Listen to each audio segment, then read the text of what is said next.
Ever feel like you're just, surrounded by these like metaphorical thorns? Not literally, of course, but all those little things that just kind of come with, well, life, you know? Yeah. So today we are going to be, we're diving deep into this whole idea of unlimited renunciation, Okay. which before you think it means we're all about to like ditch our stuff and run off to live in a cave, it's way more interesting, promise. Okay. We'll be looking at this through the lens of a Murli, basically like a daily discourse, so sort of a wisdom nugget, really, focusing on finding peace and happiness and all that good stuff.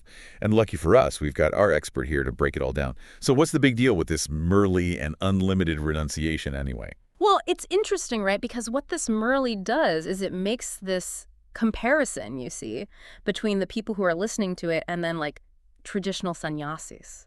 So we're talking about like monks, ascetics, people who really go all in on detaching from the material world. Yeah, exactly. They make that big visible commitment, right? Right. But what's really kind of wild is that the Murli suggesting that its listeners are actually already doing a different flavor of renunciation, something that's more internal. Yeah. Like it straight up says the whole world is like a forest of thorns. Forest of thorns. Okay, now that's an image. Right. So it's not just about physically getting away from everything, but maybe it's about like changing how we approach the world around us.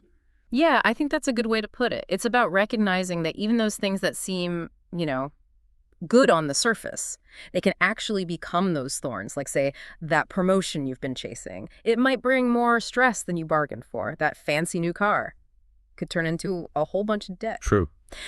This unlimited renunciation thing, it's about shifting your perspective, not necessarily your address. So it's not about escaping the Yeah. forest, but more about like learning to navigate it in a different way, maybe even finding some peace and quiet while we're at it. Yeah, exactly. I like that.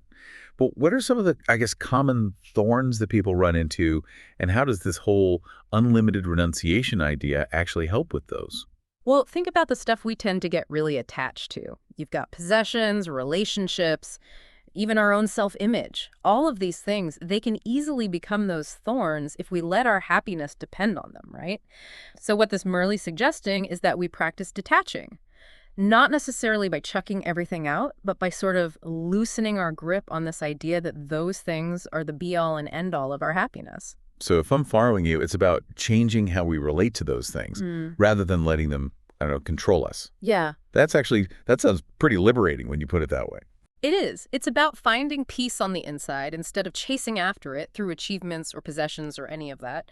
But there's something important to keep in mind here. It's about finding peace on the inside instead of chasing after it through achievements or possessions or any of that.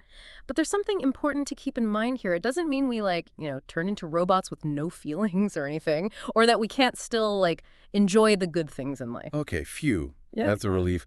But how do we actually, do this? It's one thing to say detach, but how do we detach from things that we actually, care about? Well, that's where the whole practice element comes in. It's about, at its core, shifting our perspective, realizing that our happiness doesn't have to live and die based on these external things. So it's like an inside job, which, I mean, it makes sense. Like that whole saying happiness comes from within. But to be honest, that's always felt kind of vague to me. Do you have an example? Like something more, I don't know, concrete? Sure. Think of it like this. Say you're really attached to your car. Like it's your dream car, you worked hard for it, and you love showing it off to people. I could see it now. Yeah, imagine someone, I don't know, scratches it. Just a little scratch, nothing major. But you are devastated. Like your whole day is ruined because your happiness was riding on this external thing being perfect. Oh, man. Yeah, I felt that. Okay, I see where you're going with this. Yeah, right. So now imagine you've been practicing this unlimited renunciation thing. You still appreciate your car, right? But you're not totally defining your happiness based on it. So when that scratch happens, you can deal with it. You're not freaking out because a scratch suddenly means your entire sense of self-worth has gone out the window. Okay, yeah, that makes a lot of sense. It's not about getting rid of the car. It's more about changing our reaction to it. Right. And I'm guessing this whole thing, it's not just about material stuff, right? Exactly. This applies across the board. Think about relationships for a second. It's really easy to get super attached to this idea we have of a person or how the relationship should be. And honestly, we end up just creating our own suffering that way.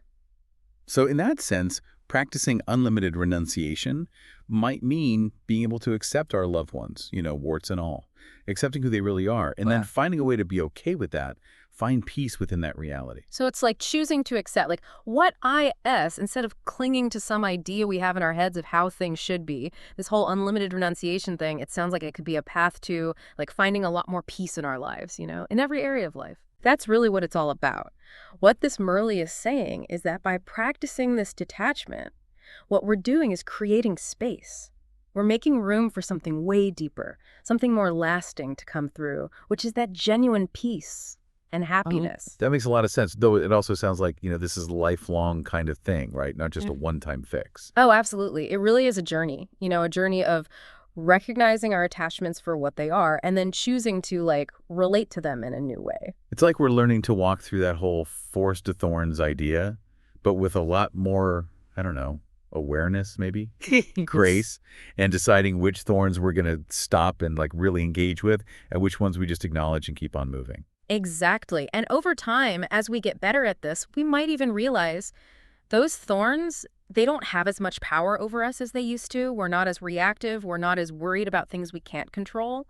And that, I think, is a kind of freedom worth striving for. I love that. This is really resonating. But for our listeners who are out there thinking, okay, this all sounds great, but where do I even start? What would you say is a good first step? That's a great question. I'd say a really good place to begin is just by noticing those thorns in our own lives. Right. That's a great question. I'd say a really good place to begin is just by noticing those thorns in our own lives. What are the things that we're like holding on to so tightly that, they might actually be hurting us? The things that we get so stressed out about that make us unhappy, even if on the surface they seem, appealing or whatever. It's about getting real with ourselves, asking, is this thing, this person, this idea, is it really doing anything good for me? Or is it just like a constant source of anxiety, a thorn in my side, metaphorically speaking, of course. Right. We might realize we're clinging to an old version of ourselves or a relationship that's run its course. And you know what? That's okay. Recognizing those attachments, that's actually the first step to breaking free. So it's like we're taking inventory, not to beat ourselves up or anything, but to just like be more aware of what's tripping us up in that forest of thorns. Exactly. And once we've, identified those thorns, then we can start to maybe just a little bit loosen our grip. And remember, it's not about chucking everything out. Maybe it's something you really treasure, a possession or something. And you can still appreciate it for what it is, but maybe not let your whole world fall apart if it's not, perfect. Yeah, it's not about like rejecting the world or anything. It's more about changing how we react to it. Exactly. It's about cultivating that inner peace that helps you weather any storm. Ooh, I like that. Imagine a ship, right? Sailing on the ocean. Okay. The ocean's going to have its waves, its storms. That's just part of it. Right. But a well-built ship, one with a strong center of gravity, it can handle those storms, no problem. It's not going to capsize. And Yeah. that's what we're trying to build here, that inner strength. Wow. Okay. Yeah. That's a powerful image. So then, like, how does this whole unlimited renunciation thing, how does it actually play out in our, like, everyday lives? How does it change things? It gives you that ability to, like, move through the world with a little more grace, Yeah. a little more resilience. Life's going to throw its curveballs. That's just how it goes. But you're not as likely to get so caught up in every little thing that you miss out on the good stuff. It's like this Murli is giving us a toolkit, a set of tools that help us navigate that forest of thorns with more, awareness, skill. So instead of getting stuck on every single thorn, we learn to, like, move through it all with a little more ease. Maybe even, appreciate the forest for what it is. Beautifully put. And the more we practice this unlimited renunciation thing, we might find those thorns. They don't feel as sharp as they used to. We don't react as quickly. We don't sweat the small stuff as much. And honestly, I think that's a kind of freedom we should all be striving for. Absolutely. It's like we're trading in our old clothes, the ones that got caught on every single thorn, for something, tougher, more resilient, something that lets us actually enjoy the journey, This has been amazing. Thank you so much for, like, sharing all of this with us. Any final thoughts for our listeners before we wrap things up? Just remember this. The world's always going to have its challenges. It's thorns, right? Right. But true peace, true happiness, those things, they come from within. So as you go about your day, just notice, what are you holding on to so tightly? And could loosening your grip just a little, could that lead to a greater sense of peace? You might be surprised at what you find. That's a great question. A really great question to think about. This whole idea of unlimited renunciation, it's not about denying ourselves, it's about finding freedom. Freedom from all that striving, all that grasping. It's about finding that peace within, even in the middle of all those thorns. Thank you so much for joining us on this deep dive. And until next time, remember to look within.